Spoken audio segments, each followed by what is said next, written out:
Hello friends, Bharat రహస్యంగా విశాఖపట్నంలో ఒక భారీ ప్రాజెక్టుకు శ్రీకారం చుడితే శత్రు దేశాలైన చైనా, పాకిస్తాన్ ఎందుకు భయపడుతున్నాయో తెలుసా? ఈ భారీ ప్రాజెక్ట్ విజయవంతమైతే భారత నావీశక్తి సామర్థ్యాలు ఎలా ఉంటాయో తెలుసా? శత్రు దేశాలు సైతం భయపడేలా భారత్ శ్రీకారం చుట్టిన ఆ భారీ ప్రాజెక్టు గురించి మనం ఈ రోజు ఈ వీడియోలో తెలుసుకుందాం. ఫ్రెండ్స్, ఈ వీడియో చాలా ఇన్ఫర్మేటివ్ గా ఉండబోతుంది కనుక ఎక్కడ స్కిప్ చేయకుండా చివరి వరకు చూడండి. అలాగే వీడియోని స్టార్ట్ చేసే ముందు మీ సపోర్ట్ గా జస్ట్ ఒక లైక్ చేయండి చాలు.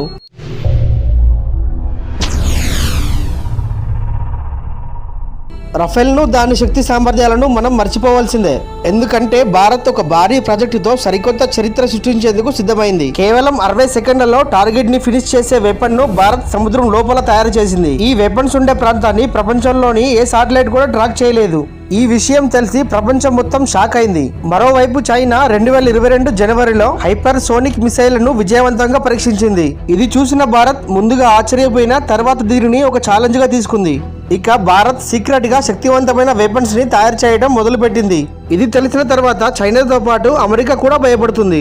ఇదిలా ఉంటే అమెరికన్ సైంటిస్ట్ భారత పరమాణు ఆయుధాల గురించి ఒక రిపోర్ట్ బయటపెట్టింది. ఇది విన్న తర్వాత భారత్ సూపర్ సీక్రెట్ వెపన్ చేసే అద్భుతాలు చూసి అమెరికా, పాక్, చైనాలకు భయంతో చెమటలు పడుతున్నాయి. భారత పరమాణు ఆయుధాల గురించి ఫెడరేషన్ ఆఫ్ అమెరికన్ సైంటిస్ట్ ఒక రిపోర్ట్ ని విడుదల చేసింది. ఈ రిపోర్ట్ ప్రకారం విశాఖపట్నం నుంచి 70 కిలోమీటర్ల దూరంలో రాంవిలిలో INS వర్షాను భారత్ డెవలప్ చేస్తోంది. అయితే భారత్ సీక్రెట్ గా ఈ సబ్మెరీన్ మిషన్ ను ఎందుకు డెవలప్ చేస్తుంది అంటే చైనా తన సైన్యం పరమాణు ఆయుధాలతో భారత్పై రహస్యంగా దాడి చేసేందుకు ప్రయత్నిస్తోంది. చైనా దాడిని తిప్పికొట్టడం కోసమే భారత్ ఒక సరికొత్త ప్రాజెక్టుకు శ్రీకారం చుట్టింది. ఆ ప్రాజెక్టు పేరే INS వర్ష.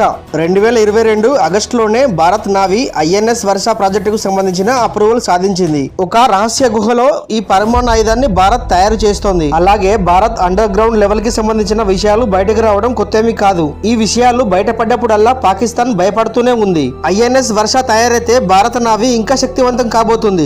ఈ భారీ ప్రాజెక్టు కోసం భారత్ ఎందుకు విశాఖపట్నాన్ని సెలెక్ట్ చేసుకుంది?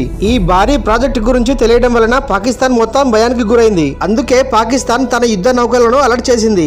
దాదాపు 8 సంవత్సరాల క్రితం భారత్ కు చెందిన NIA ద్వారా తెలిసిన విషయం ఏంటంటే భారత్ ఒక కొత్త ప్రాజెక్టును మొదలు పెడుతుందన్న సమాచారం పాకిస్తాన్ కు తెలియడంతో తన 2 యుద్ధ నౌకలతో భారత ప్రాజెక్టును గమనించేందుకు శ్రీలంక సముద్ర తీరంలో కాపు కాసింది. అక్కడి భారతీయ నావీ సైన్యానికి చెందిన అధికారులను మచ్చిక చేసుకుని సమాచారం పొందాలని, అందుకోసం వారికి డబ్బులను లంచంగా ఇచ్చే ప్రయత్నం కూడా జరిగింది. ఒక సినిమాలో కూడా కొలంబోలో ఒక అధికారి ఇలాంటి ఉచ్చులో చిక్కుకునే సన్నివేశం కూడా చిత్రీకరించడం జరిగింది. అసలు ఏంటి INS వర్ష, ఎందుకని దీనిని రహస్యంగా డెవలప్ చేస్తున్నారు? అండర్ గ్రౌండ్ నావెల్ బేస్ అనేది కొత్త కాన్సెప్ట్ ఏమీ కాదు. ప్రపంచ యుద్ధ సమయంలో దీనిని చాలా సార్లు ఉపయోగించడం జరిగింది.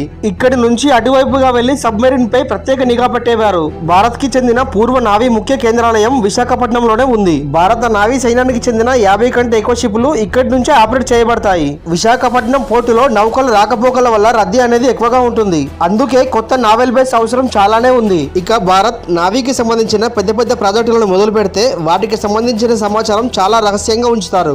ఎందుకంటే శత్రు దేశాలు శాటిలైట్ ద్వారా ఈ సమాచారం తెలుసుకుంటే పెను ప్రమాదం పొంచి ఉండే అవకాశం ఉంది. అణు జలంతర్గామి కొన్ని నెలల పాటు సముద్ర గర్భంలో దాగి ఉంటుంది. కేవలం 200 మీటర్ల దూరంలో దాగి ఉన్న ఈ అణు జలంతర్గామిని కనుక్కోవడం చాలా కష్టమే. కానీ ఈ అణు అంతర్గామి పోర్టు వద్దకు వస్తూ పోతూ ఉంటే అప్పుడప్పుడు శత్రు దేశాలకు కనిపిస్తూ ఉంటుంది.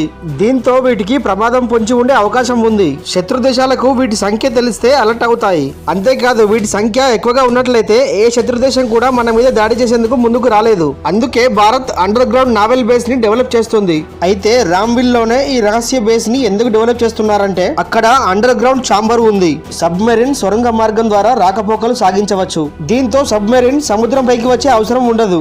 దీని వల్ల శత్రు దేశాలు శాటిలైట్ ద్వారా ఆ సబ్మెరీన్ ను ఎప్పటికీ కూడా కనిపెట్టలేరు. ఇప్పుడు తెలిసిందా INS వర్ష వల్ల భారత్ నావీకి ఎంత బలం చేకూరబోతుందో? సో ఫ్రెండ్స్, చూసారు కదా, ఈ వీడియో మీద మీ అభిప్రాయం ఏంటి అనేది కామెంట్ రూపంలో తెలియజేయండి. అలాగే ఈ వీడియో కనుక నచ్చినట్లయితే ఒక లైక్ చేసి ఇలాంటి మరిన్ని వీడియోస్ కోసం వెంటనే మన ఈ ఛానల్ ని సబ్స్క్రైబ్ చేయండి. Thank you friends, thank you for watching.